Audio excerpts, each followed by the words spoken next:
mo ipapaliwanag ng common sense yan. Lumimit na yata yung champion, oh! Sugod niya! Yaman na! Nagpakawala naman ng mga left jab ang champion ngayon! Walang tumatama! Sinasayawan lang siya ng challenger! Isa na naman suntok na hindi ka manipaniwala! Hindi mo yan mahanap sa next move!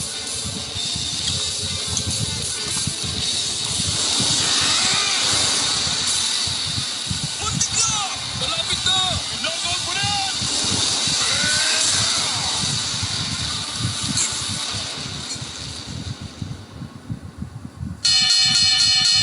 Natapos na rin ang pangalawang round! Halos mabuhat sa Seigen champion, no? Buti na lang na-block niya. Kundi tulog siya. Lagot siya sa susunod na round. Pag-asa pa tayo manalo. Nakakapwisit talaga ang counterpunch na yun. Namanhid tuloy yung mga hita ko, ha? May tinatago naman palang talent yung eagle na yun, eh. Siyempre naman. Kaya nga world champion yung kalaban mo. Nasisira pa rin ang ulo ko sa kanya. Nagawa niya parang laro siya sa boxing.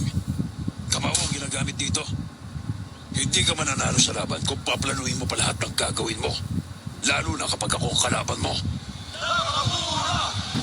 Sumisigaw na ang mga tao! Gusto nila makabawi ang challenger sa pangatlong round!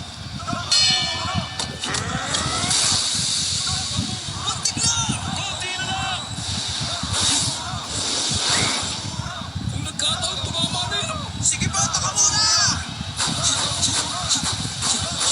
Binabantayan siya ng mga left jab para hindi siya makalapit. Hindi magtatagal, makakatsyempo si Takamura at matatamaan na rin siya. Hindi ako nakasisiguro dyan.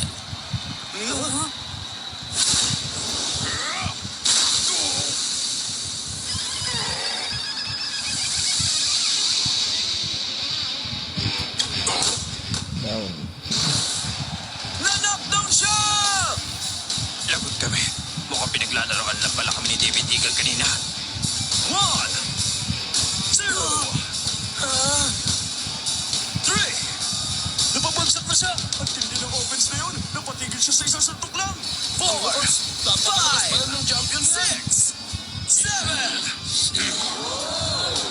Nakatayo pa rin ang challenger. Parang hindi naman siya nasaktan. Pero sandali. Tignan ninyo ang expression sa kanyang mukha ngayon. Mukhang nasaktan ang pride ng challenger.